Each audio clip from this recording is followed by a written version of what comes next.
Hello, সবাই কেমন আছো? আমি অনেক ভালো আছি। তো আমি আজকের মধ্যে দেখাবো আমার মেয়েকে আমি কিভাবে রাত্রে কখনো কখনো চিলা বানায় খাওয়াই, ওটস চিলা।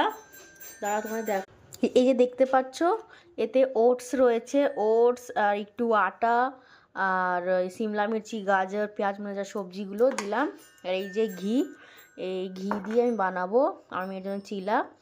তো আমি আগে বানাই, তোমাদের দেখাচ্ছি। এই দেখতে পাচ্ছ আমি ফ্রাই প্যানে ঘি দিয়ে দিয়েছি। আমি ঘিতে বানাবো, আমি ঘিতেই দিই, তেলে আমরা দিই না, ঘি আর বাটারে। দাঁড়াও আমি তোমাদের দেখাচ্ছি। দেখতেই পাচ্ছ আমি দিয়ে দিয়েছি তাওয়াতে। একটু মোটা করবো এটা, এই যে দেখো, ছোটো ছোটো করে বানাবো ওর জন্য। এটা আমি হালকা সিমে রাখবো, প্রথম মিডিয়ামে রাখবো, মিডিয়ামে ফ্রাই করার পর তারপর তোমাদের দেখাচ্ছি কীরকম সুন্দর করে ওটা পিছন দিয়ে ফ্রাই হবে। এই দেখো আমি পাল্টায় দিয়েছি, নিচে দিয়ে ছেড়ে দিয়েছে, এখনই আস্তে আস্তে গোল্ডেন ব্রাউনের মতো করব, তারপর তোমাদের দেখাচ্ছি কি সুন্দর হয়। আমার মেয়ের জন্য আমি বানাচ্ছি। আর এই জায়গা দেখো মাখনা আছে, বাদাম, কাজু, কিশমিশ, এইগুলো দিয়ে আমি ওর জন্য স্যালাক্স বানাবো, ওটসও দেবো আজকে। তো এইগুলো আমি হালকা ঘিতে আমি রোস্ট করব। তোমাদের দেখাবো আমি কি করে স্যালাক্স বানাই ঘরে। এই যে দেখতে পাচ্ছ আমি কড়াইটা বসাই দিলাম, ছোট্ট কড়াই, আমার সোনার জন্য এটা আমি রান্না করি। তো এতে আমি এখন একটু ঘি দেবো, দেখতে পাচ্ছ এই যে ঘি, এটা দিয়ে মাখনাটা আমি হালকা রোস্ট করব।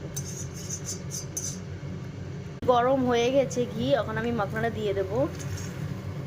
মাখনাটা দিয়ে আমি ভালো করে ফ্রাই করব, এটাও হালকা ক্রিস্পি না হওয়া অবধি।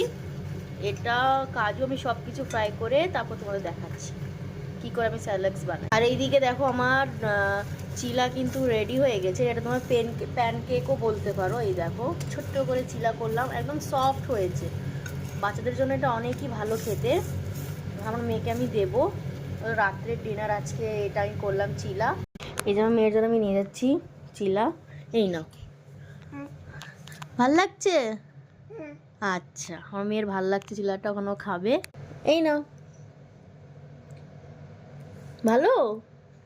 আচ্ছা, এই যে আমি আরেকটা বসায় দিলাম চিলা, এই দেখতে পাচ্ছ, এই যে দেখতে পাচ্ছ কি সুন্দর ছেড়ে দিচ্ছে, এই দেখো কি সুন্দর ছেড়ে দিয়েছে নিজে নিজে, একদম ফুলে ফুলে যাচ্ছে, এই দেখতে পাচ্ছ এই যে।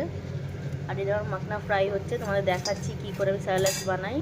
দেখতে পাচ্ছ আমি এখানে সব ভেজে নিয়েছি, এখন আমি ওটসটা ভাজবো। এই যে ওটস, বেশি না একটু দেবো। দেখতেই পাচ্ছ আমি সব কিছু নিয়ে নিয়েছি, আর এখন আমি এটা পিষে ফেলবো। এই যে হয়ে গেছে, এখন আমি এটা কাঁচে বোমে ভরে রেখে দেবো আর দুধের সঙ্গে মেখে দেবো। কেমন হয়েছে অবশ্যই বলো।